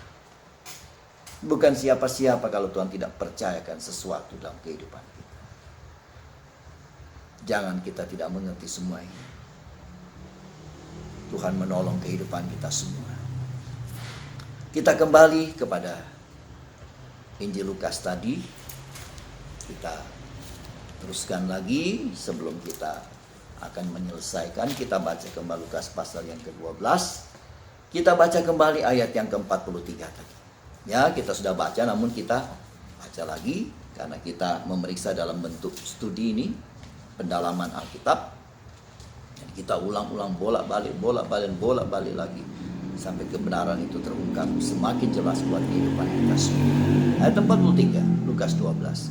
Berbahagialah hamba yang didapati tuannya melakukan tugasnya itu ketika tuannya itu datang. Berbahagialah hamba yang melakukan, yang didapati tuannya melakukan tugasnya. Hamba didapati tuannya melakukan tugasnya ketika Tuhan itu datang. Jadi Tuhan itu datang, si hamba lagi bekerja. Apa artinya di sini? Nah, itu tema tadi. Setia bijaksana dalam tugas, dalam tahbisan sampai Tuhan datang kembali. Nah, kita lihat di sini. Hamba bekerja, kemudian Tuhan itu datang. Jadi sementara dia bekerja, tuannya datang. Jadi bukan lagi nganggur ini. Dia lagi sedang sibuk dalam tahbisan, tuannya itu datang. Haleluya. Jadi saudara, di sini kita melihat bahwa sasaran dan tujuan akhir kita bekerja, kita mentahbiskan diri. Sasaran dan tujuan akhir kita bekerja atau kita mentahbiskan diri adalah kita beribadah, melayani sampai kita bertemu dengan Tuhan saat Dia datang kembali. Ini sasaran tujuan. Ini tujuan akhir, kita bekerjaannya, kita beribadah, kita mentahbiskan diri sampai Tuhan datang. Jadi ketika Tuhan datang kembali, kita sementara dalam tahbisan itu. Jadi bukan pengangguran, bukan vakum. Jadi kita ketemu Tuhan di tengah-tengah aktivitas kita. Aktivitas melayani Dia. Inilah hamba yang dipercaya, hamba setia. Ketika tuannya nggak ada, dia tetap setia. Dia tetap bisa dipercaya. Dia tetap melakukan tugasnya. Ketika tuannya datang, dia masih tetap melakukan tugas itu. Tidak berubah. Ini hamba yang luar biasa.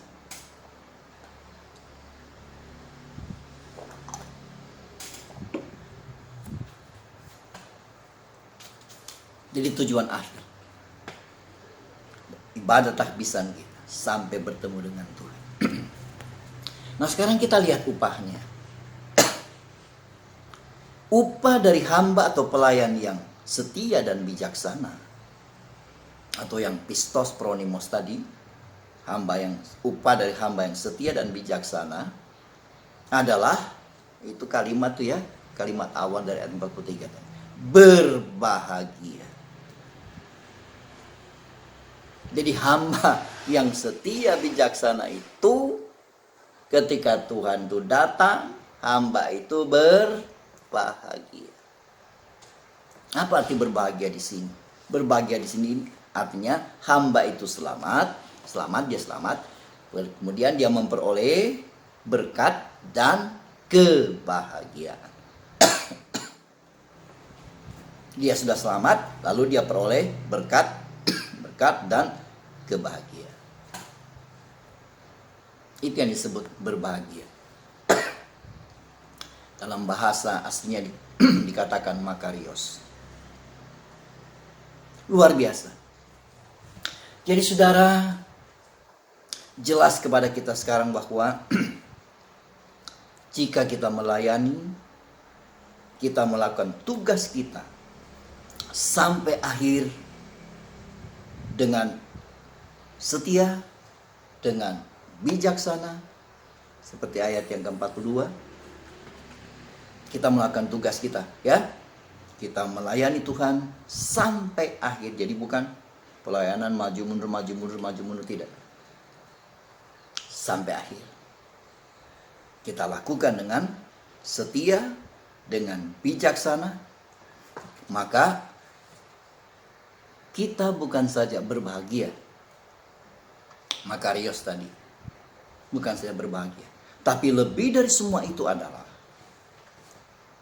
kita boleh layak berjumpa dengan Tuhan saat Tuhan datang kembali. Kita boleh layak. Bahagia iya, kita peroleh. Tapi lebih dari itu adalah kita betul-betul layak bertemu dengan Tuhan. Dia saat dia datang kembali. Tahbisan yang tidak sia-sia. Jeripaya melayani yang tidak sia-sia. Menghasilkan sesuatu yang luar biasa.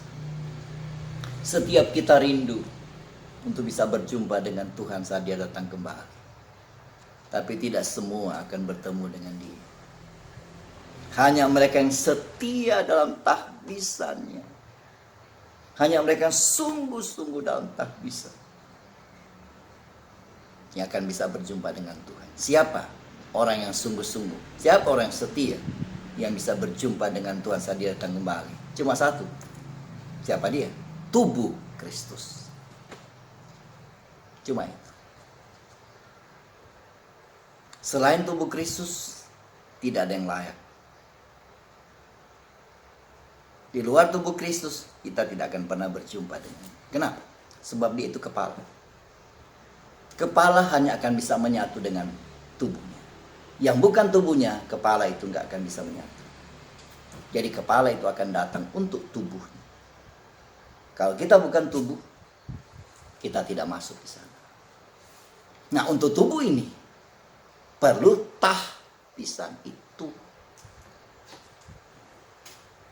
Kita memang melayani Tuhan, tetapi untuk kepentingan kesatuan dari tubuh ini yang kita kenal dengan tubuh Kristus.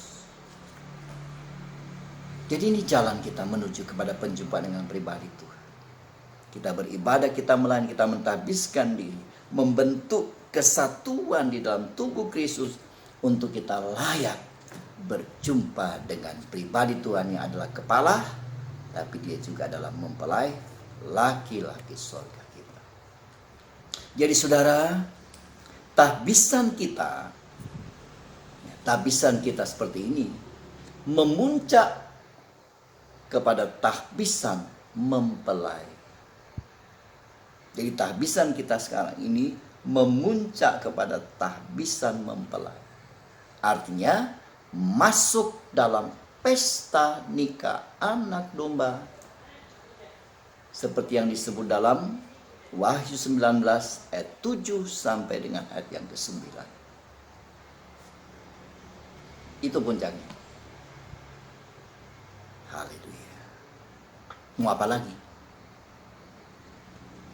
Ketika kita melakukan semuanya akan berakhir pada suasana pesta, tahbisan mempelai. Kita masuk menjadi satu dengan dia dalam pesta nikah. Dia adalah mempelai laki-laki surga dan kita dijadikan sebagai mempelai perempuan, akan bersanding bersama dengan dia yang kita kenal dalam pertemuan di udara, lalu kemudian akan mewarisi bumi selama 1000 tahun kerajaan damai sebelum berakhir ke langit bumi yang baru. Lalu bagaimana kalau tahbisan itu sembarangan? Lalu bagaimana kalau tahbisan itu tidak setia, tidak bijaksana, tidak pistos, tidak pronimos? Apa yang terjadi? Kita baca yang terakhir. Ayat 45-46 dari Wahyu, Lukas 12. Akan tetapi jikalau hamba itu jahat dan berkata di dalam hatinya, Tuanku tidak datang-datang, lalu ia mulai memukul hamba-hamba laki-laki dan hamba-hamba perempuan dan makan, minum, dan mabuk. Nah ini hamba yang jahat yang hanya menuruti hawa nafsunya sendiri, ya. Maka Tuhan hamba itu akan datang pada hari yang tidak disangkakannya dan pada saat yang tidak diketahuinya, dan akan membunuh dia dan membuat dia senasib dengan orang-orang yang tidak percaya. Tuhan itu datang membunuh dia. Membunuh berarti seperti membelah-belah, menghancurkan. Dia senasib dengan orang-orang tidak percaya. Di mana tempat orang tidak percaya? Dalam lautan api, dalam penghukuman kekal. Jadi dalam ayat ini saya simpulkan saja untuk tahbisan yang keliru. Bagi hamba yang salah dalam tahbisannya, bagi hamba atau pelayan atau seorang imam atau siapa saja yang salah, keliru dalam tahbisannya, maka akibatnya sangat fatal, yaitu mengalami penghukuman kekal. Penghukuman dari Tuhan. Ini hamba yang salah dalam tahbisan, mengalami penghukuman Tuhan. Jadi kita lihat berbanding terbalik. Hamba yang dalam tahbisan yang benar sampai pada tahbisan mempelai, masuk dalam pesta nikah anak domba. Sementara hamba yang salah dalam tahbisan menuju kepada penghukuman. Nah, kemana kita membawa hidup kita? Kalau kita rindu, kita mau menuju kepada pesta nikah anak domba, tahbiskanlah dirimu dengan tahbisan yang benar. Kerjakanlah tugas tanggung jawab apa yang Tuhan percayakan dalam hidup ini. Lakukan semua sesuai dengan kebenaran firman Allah. Jangan menyimpang dan jangan melakukan dengan cara kita, menurut maunya kita, menurut pikiran kita, perasaan dan sebagainya. Walaupun mungkin itu hebat, tapi itu bukan kehendak Tuhan. Kehendak Tuhan adalah kita lakukan semua sesuai dengan apa yang Tuhan tetapkan lewat firman. Jangan menyimpang fatal. Nah, kalau kita tidak melakukan, kita melakukan yang lain, maka ini terjadi. Ayat 45-46. Kesudahan dari orang yang tahbiskan di dalam tahbisan yang keliru, yang salah, adalah penghukuman. Jadi semua ada pada kita sekarang. Kita mau melakukan yang mana, itu pilihan kita. Tapi yang pasti, kalau kita rindu sampai kepada kedatangan Tuhan yang kedua kali, tahbiskanlah dirimu menurut apa yang menjadi maunya Tuhan. Berjuanglah sampai kita semua boleh menjadi imam-imam dan raja-raja yang akan menyatu dengan Tuhan, bahkan kekal selama-lamanya. Puji Tuhan, inilah berkat Tuhan untuk kita pada kesempatan saat ini. Kiranya kebenaran firman yang sudah kita nikmati bersama, kita dengar, akan kita terus renungkan, kita hayati, memohon pertolongan Roh Kudus memampukan kita, sehingga kita dapat betul-betul melakukan hidup ini, melakukan tahbisan kita, semua sesuai dengan maunya Tuhan. Walaupun hanya kecil, tapi jika itu sesuai maunya Tuhan, diberkatilah dan berbahagialah. Namun ketika kita menyimpang keluar dari sana, maka itu akan mendatangkan bencana dalam kehidupan kita. Karena itu sama dengan kita bekerja di luar kehendak Tuhan. Dan kalau kita bekerja di luar kehendak Tuhan, Matius 7 ayat 22 mengatakan kita diusir oleh Tuhan dan kita tidak akan pernah dikenal oleh Tuhan. Puji Tuhan, inilah berkat Tuhan. Untuk kita semua pada kesempatan malam hari atau sore hari ini hingga malam, kiranya semua menjadi berkat kekuatan bagi kita terus sampai Tuhan datang kembali. Tuhan memberkati kita semua. Amin. Mari kita mau datang kepada Tuhan, kita mau akhiri ibadah kita dengan doa. Namun sebelumnya kita akan menyanyikan pujian terlebih dahulu dari Psalm nomor 74. Ya, kita menyanyi nyanyian Psalm nomor 74 dan kita mengakhiri ibadah kita.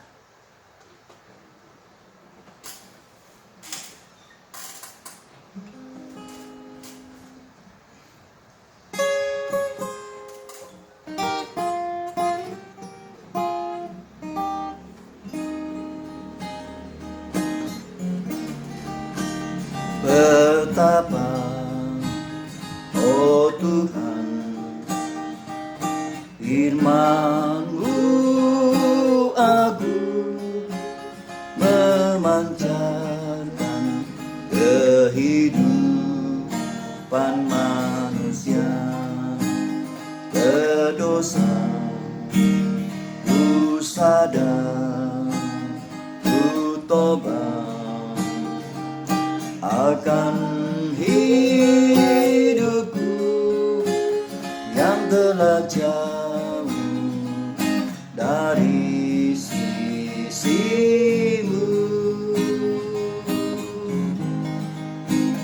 Tuhan, ku ucapkan syukur karena firman-Mu agung. Ku kembali pada jalan keselamatan, terlepas dari beban dosa. Tuhan, ku ucapkan syukur karena firman-Mu agung. Ku kembali pada jalan keselamatan, terlepas dari beban dosa. Tuhan, ku ucapkan syukur karena firman-Mu agung. Ku kembali pada jalan keselamatan, terlepas dari beban dosa. Mari kita tundukkan kepala. Kita mengakhiri rangkaian ibadah kita saat ini.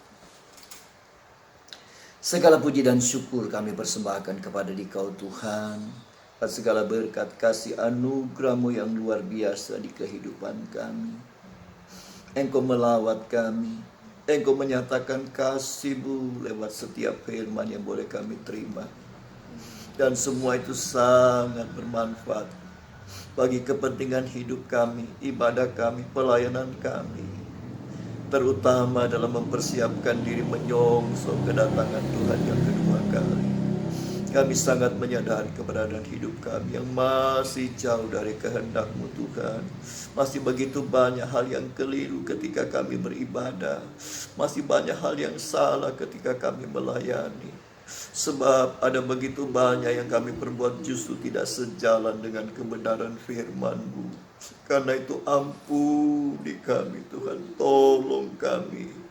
Dengan jujur harus kami mengakui kami belum setia, kami belum bijaksana, belum seperti yang Engkau kehendaki Tuhan. Ampuni kami, sucikan kami Tuhan. Kami rindu, kami benar-benar dapat berbuat menurut apa yang menjadi maunya Tuhan. Namun sebagai manusia kami dipenuhi oleh keterbatasan, kekurangan, kelemahan-kelemahan yang ada. Karena itu kami membutuhkan kuasa Roh Kudus menolong kehidupan kami, memampukan kami Tuhan. Kami tidak ingin jerih payah kami dalam mengiring melayani Engkau menjadi sia-sia, apalagi menjadi suatu kejahatan di hadapan Engkau. Karena akhir dari semua itu adalah kehancuran dan kebinasaan. Kami rindu apa yang kami lakukan benar-benar mencapai tujuan, bahkan menjadikan hidup kami sebagai sidang mempelai Tuhan yang sempurna. Oleh karena itu sekali lagi kami merendahkan diri kami di hadapan-Mu. Ampuni dan sucikan kami Tuhan. Kiranya di hari-hari yang masih Engkau percayakan kepada kami, mampukan kami agar kami melakukan kehidupan sesuai dengan apa menjadi kehendak firman-Mu. Terjadi pembaharuan penyucian yang terus menerus, bahkan kelepasan dari perkara-perkara yang menjadi penghambat perintah untuk kami setia bijaksana dalam mengiring melayani Engkau, supaya apa yang kami boleh perjuangkan seizin Tuhan benar-benar boleh mencapai sasaran tujuan yang sesungguhnya. Kami boleh mengalami kebahagiaan di dalam Tuhan, bahkan lebih jauh lagi kami boleh menyatu dengan pribadi dalam penjumpaan saat Engkau datang kembali pada kali yang kedua. Terima kasih Tuhan Yesus buat kasih kemurahan-Mu. Terima kasih buat lawatan firman yang terus mendidik kami, mengajar kami, tapi juga mengoreksi, menegur, sekaligus memberikan nasihat-nasihat bagaimana kami melakukan kehidupan untuk berkenan di hadapan Tuhan. Terpujilah nama-Mu. Terima kasih Yesus buat kasih dan perhatian-Mu yang begitu besar bagi kami sidang jemaat-Mu. Di tengah-tengah keberadaan kami yang masih jauh dari kehendak Tuhan, kami memuliakan, mengagungkan Engkau, bersyukur Tuhan untuk kasih dan pertolongan Tuhan. Dalam kesempatan kami boleh beribadah pada saat ini dari awal pertengahan sampai akhirnya, kami boleh mengalami diberkati oleh Tuhan. Dan biar berkat ini semakin memberikan gairah kekuatan untuk kami semakin sungguh-sungguh, semakin bersemangat untuk terus mengiring melayani Engkau dalam tahbisan yang benar, sampai kami boleh mencapai tujuan dari apa yang sudah Engkau janjikan, yaitu mengalami satu kehidupan yang akan dipermuliakan sama mulia dengan Tuhan. Haleluya, terima kasih Tuhan. Tetapkan semua firman itu di dalam kami, jadi berkat kuatan kami gunakan terus mengiring melayani Tuhan sampai Engkau datang kembali. Haleluya, Roh Kudus selalu ada menolong kami dalam semua kelemahan-kelemahan kami, sehingga apapun yang boleh kami lakukan, kami tidak sendiri, tapi Engkau ada bersama kami. Dan kami percaya bersama dengan Engkau kami akan mencapai tujuan yang sesungguhnya. Karena ketika kami lemah tidak berdaya, Engkau adalah penolong dan kekuatan kami dalam segalanya. Engkau sudah memenangkan segalanya. Kemenangan dapat juga kami raih bersama-sama dengan Engkau. Terpujilah nama. Terima kasih Tuhan. Hamba berdoa menyerahkan seluruh sidang jemaat di dalam tangan kasih Tuhan. Menikah rumah tangga pribadi anak-anak mereka, tugas pekerjaan mereka, dimanapun mereka berada, Engkau memberkati, berikan kekuatan, kesehatan, hikmat yang dari Engkau. Dan mereka menjalani kehidupan yang Engkau percayakan, melakukan tugas-tugas pekerjaan mereka. Engkau campur tangan bukan jalan. Mampukan mereka selalu boleh menjalani dengan mengandalkan Engkau dan segala jerih payah mereka. Bukan sesuatu yang sia-sia, tapi mereka boleh mengalami diberkati oleh Tuhan. Dan olehnya mereka terus mengasihi dan memuliakan Engkau. Begitu juga secara rohani mereka semakin bertumbuh di dalam Engkau, mereka semakin berkualitas, sehingga mendorong mereka untuk semakin setia, semakin bersandar berharap kepada Engkau dalam segala perkara. Dan Engkau selalu ada buat sidang jemaat-Mu dalam seluruh perjuangan pergumulan hidup mereka. Engkau selalu menopang mereka, memberi kekuatan kepada mereka, dan mereka selalu ada semangat baru dalam Engkau untuk terus mengiring Engkau, melayani Engkau, tapi juga melakukan tugas tanggung jawab pekerjaan yang mereka harus kerjakan selagi mereka ada saat ini. Kasih Tuhan tetap memeliharakan kehidupan mereka, bahkan anak-anak mereka, lindungi pelihara mereka dari berupa mara bahaya kuasa bejana setan. Dan kasih Tuhan tetap melingkupi mereka, menaungi mereka dimanapun mereka berada. Dan olehnya mereka terus boleh mengucap syukur, memuliakan, mengagungkan Tuhan. Terima kasih Tuhan, kami serahkan lanjut ibadah kami dalam tangan-Mu. Di kondisi ini, kuatkan kami untuk kami bertahan, walaupun semua dalam keterbatasan. Sampai kapan semua ini berlangsung kami tidak pernah tahu. Namun tolong kami agar supaya kami tetap setia menjalani semuanya, agar supaya rohani kami bukan menjadi semakin berkurang-kurang, tapi sebaliknya situasi seperti ini kami semakin dibangun, dikuatkan untuk terus bertumbuh dalam keadaan rencana Tuhan sampai Engkau datang kembali. Sekali lagi banyak kelalaian serta kekurangan dosa pelanggaran kami, ampuni sucikan kehidupan kami. Terima kasih Tuhan, kami mau berpisah satu dengan yang lain, kasih Tuhan tetap menaungi kami sekalian. Kami alaskan segala doa kami dalam nama Tuhan Yesus Kristus, Allah kekasih jiwa kami. Mempelai laki-laki sorga mengasihi kami semua sekarang hingga Maranatha, Tuhan Yesus datang kembali. Haleluya, amin. Puji Tuhan, demikianlah ibadah kita pada kesempatan ini. Kiranya kita semua boleh diberkati oleh Tuhan, dan kita tetap berdoa supaya kelanjutan ibadah kita di hari-hari seterusnya tetap Tuhan buka jalan, kita dapat memanfaatkan bersama walaupun dalam semua keterbatasan ini. Namun kita rindu hadirat Tuhan tidak pernah beranjak dari kehidupan kita. Kita menanti apa yang akan terjadi hari-hari ini, namun kita percaya satu waktu kita boleh akan beribadah kembali bersama-sama, entah kapan, tapi kita meyakini kita dapat berjumpa dalam kebersamaan untuk terus melanjut dalam kita beribadah bersama, bahwa hidup dalam keadaan rencana Tuhan. Puji Tuhan, sampai bertemu kembali di kesempatan ibadah seterusnya. Amin.